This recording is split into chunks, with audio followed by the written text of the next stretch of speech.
She thought the hardest part would be choosing love over tradition. She was wrong. Because sometimes the price of staying isn't heartbreak.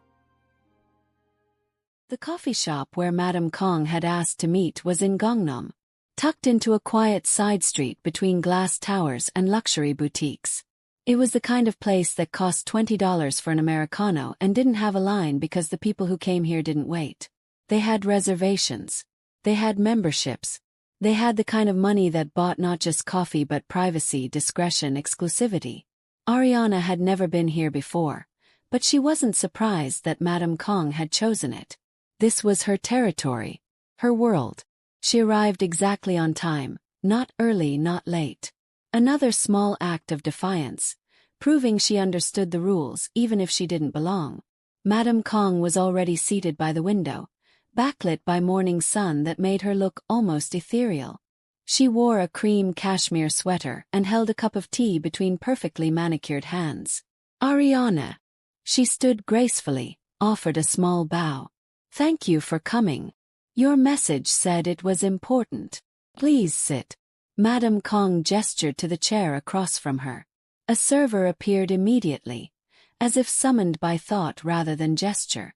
What would you like? Green tea. Ariana sat, placed her bag on the floor, met Madame Kang's eyes directly.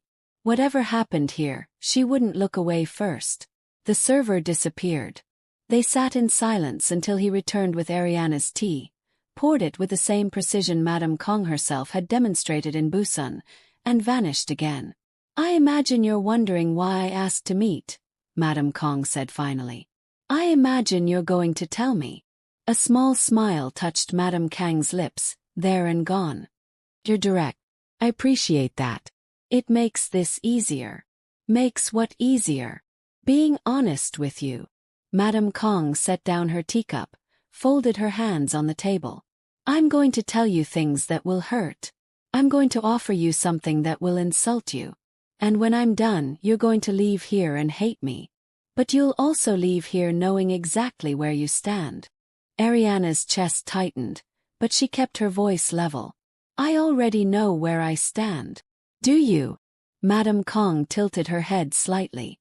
I wonder. Because from where I sit, you're a woman in love with my son, hoping that love will be enough. You're smart, I can see that. Educated. You carry yourself well. You've built a life here in Seoul, made something of yourself in a country that wasn't easy for you to navigate. She paused, and her gaze sharpened. But you're also desperately hoping that if you just hold on long enough, if you just love him well enough, if you just prove yourself worthy enough, eventually we'll accept you. Eventually he'll choose you. Eventually this will work out. Is that so impossible? Yes. The word was soft but absolute. Not because of who you are. Because of what you're asking him to become. Ariana felt something cold in her stomach. I'm not asking him to become anything. You're asking him to be someone who defies his family. Who walks away from obligations that have existed for 4 generations. Who rebuilds his entire life around love rather than duty. You're asking him to be brave in ways he was specifically taught not to be. Maybe he wants to be that person. Maybe he does. Madame Kang's voice was almost kind. But wanting to be someone and being capable of it are different things. Min-jae is gentle. He's thoughtful. He wants to make everyone happy. These are beautiful qualities. They're also why he will never be able to do what you need him to do. You don't know that. I raised him. I know exactly that. Madame Kang leaned forward slightly. Do you know what happened last night? After he took you home. Ariana said nothing, but her silence was answer enough. He came back to the house. He sat with his father and me until 3 in the morning. He tried to explain. He tried to make us understand how he feels about you. And do you know what happened? Tell me. He cried. Madame Kang's voice softened. My 32-year-old son cried because he can't choose. Because every way he turns, someone he loves gets hurt. You think you're fighting me, but you're not. You're fighting everything he is. And that's a fight you cannot win. Ariana felt tears prick her eyes but refused to let them fall. So what, I should just leave? Make it easy for everyone. I wish it were that simple.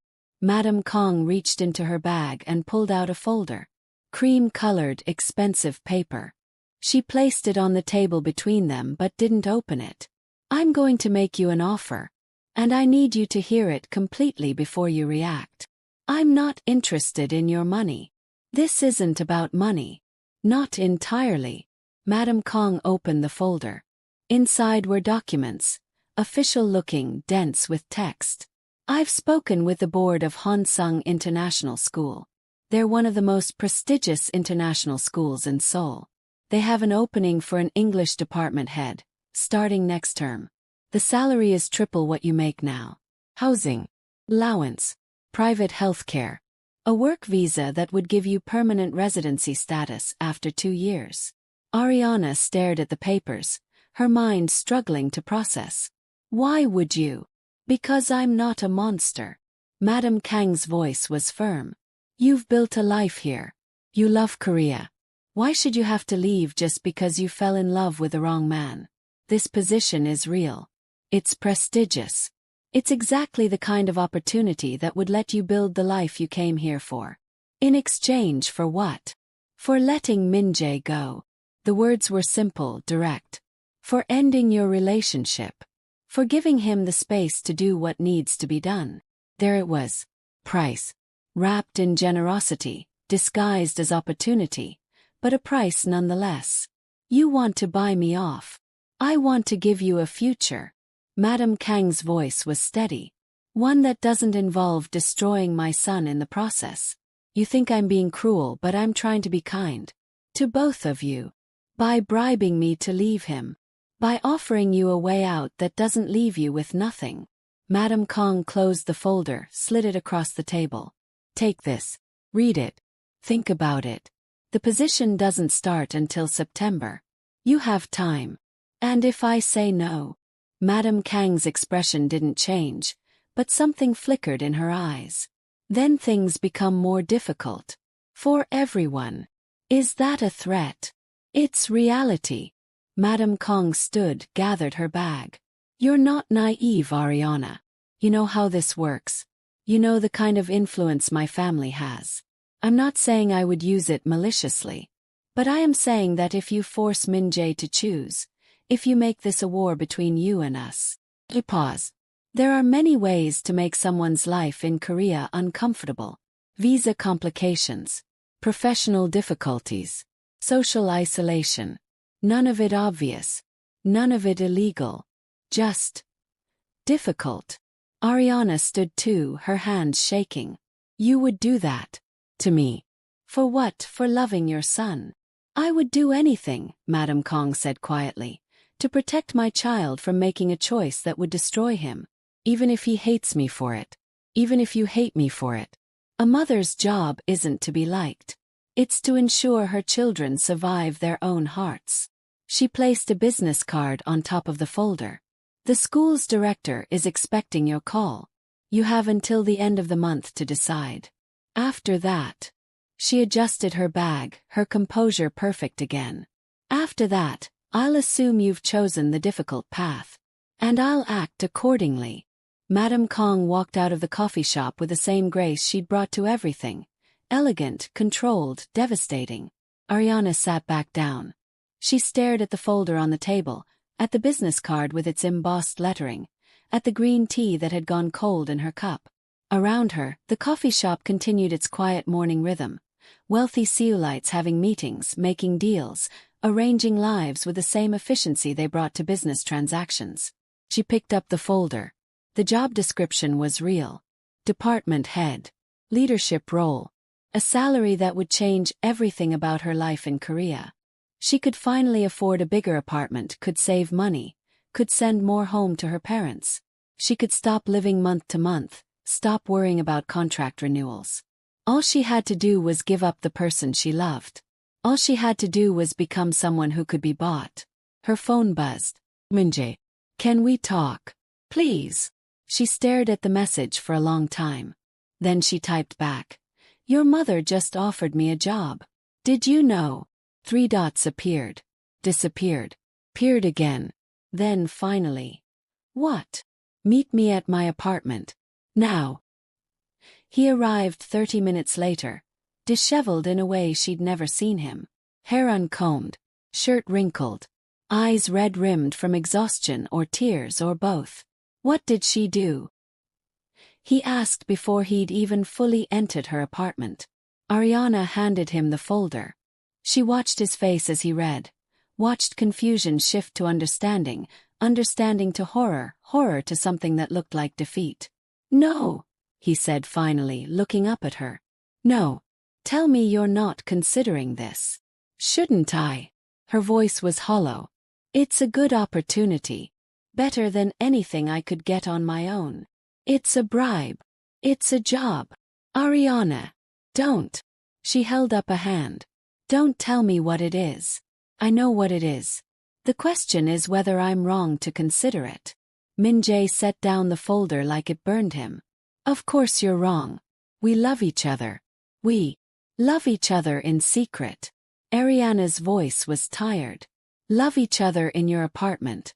Love each other in a bubble that your family is systematically popping. So we fight. With what? She turned to face him fully. Tell me, Min-jae. What exactly are you fighting with? What are you willing to sacrifice? Everything. Anything. Really? She picked up the folder again. Because your mother seems very confident that you won't. She seems very certain that when it comes down to it, you'll choose them.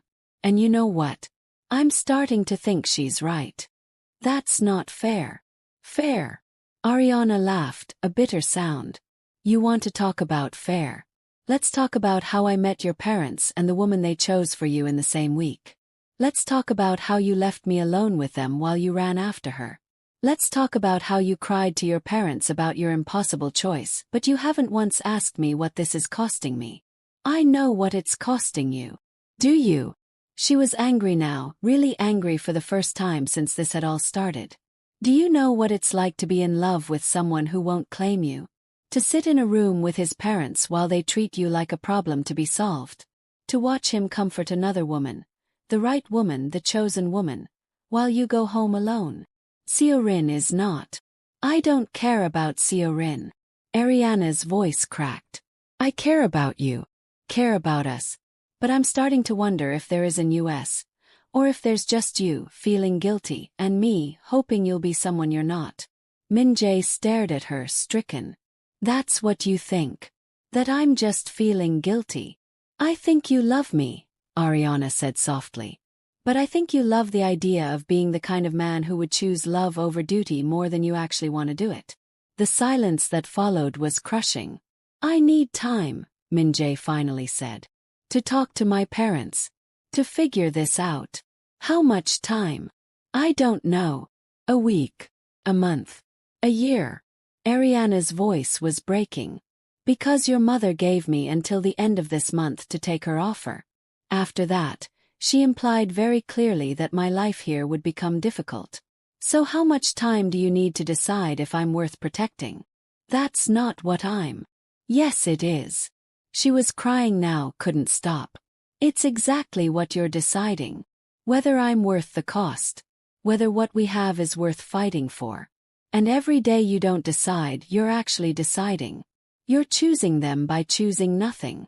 Min-jae reached for her, but she stepped back. I need you to go, she said. Ariana. Please. Her voice was barely a whisper. Please just go. I can't do this right now.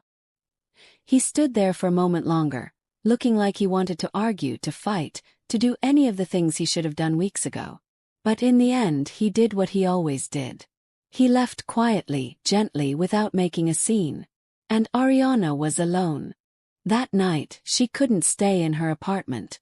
The walls felt too close, the silence too loud. She walked through Itaewon's neon-lit streets, past clubs and bars where expats and Koreans mingled, past restaurants serving every cuisine imaginable, past all the evidence of Seoul's cosmopolitan face, the face that had made her believe she could build a life here. She ended up at a pojangmaka, one of those small tented street food stalls that popped up at night. She ordered soju and tteokbokki and sat on a plastic stool while an ajumma with kind eyes and weathered hands served her without questions. The woman asked, gesturing at Ariana's awkward chopstick grip on the rice cakes. "No," Ariana said in careful Korean. "I've lived here 3 years." "Ah." The woman nodded, understanding more than Ariana had said. "Korea is difficult for foreigners. Beautiful but difficult." "Yes," Ariana agreed. "Very difficult." She drank too much soju. She knew she was drinking too much, but she didn't care. The alcohol burned going down and made the edges of everything softer. Around her, Seoul continued its late-night rhythm. Delivery motorcycles racing past, couples walking hand in hand, the constant hum of a city that never fully slept. Her phone buzzed. Multiple times. Messages from Min-jae she didn't read. A message from Jenny. "You okay?" No, she wanted to say. "I'm not okay. I'm in love with a man who can't love me the way I need to be loved. I'm being offered the job of my dreams as payment for my silence. I'm learning that sometimes love isn't enough, and I hate it." But she just typed back, "I will be." She stumbled home around midnight, the world tilting slightly, her heart heavy in her chest. She passed Korean couples everywhere, walking together, laughing together, existing in their world without having to explain themselves or justify their presence or wonder if they were worth the trouble they caused. Inside her apartment, she found the folder still sitting on her coffee table where Min-jae had left it. She picked it up, read through the job description again. It really was perfect. Everything she'd worked toward. A legitimate opportunity that had nothing to do with Min-jae except for how she'd gotten it. She took it. If she walked away from him and accepted Madam Kang's offer, she could have a real life here. Career. Stability. Maybe, eventually, the ability to breathe without wondering if today was the day Min-jae would finally choose. But she'd know. Every day she worked at that school, she'd know exactly what it had cost. She'd know she'd let herself be bought. She'd know she'd given up not just on Min-jae, but on the version of herself who believed love could win. She set down the folder and lay on her bed fully clothed, staring at the ceiling, listening to Seoul sounds filter through her window. And for the first time since she'd met Kang Min-jae in a coffee shop 2 years ago, she let herself imagine leaving. Not just him. Korea itself. Going back to Atlanta, to her family, to a place where she could exist without calculation or fear, where she could be simply herself without wondering if herself was acceptable. The thought should have brought relief. Instead, it felt like grief. 'Cause Seoul was home now. Korea was home.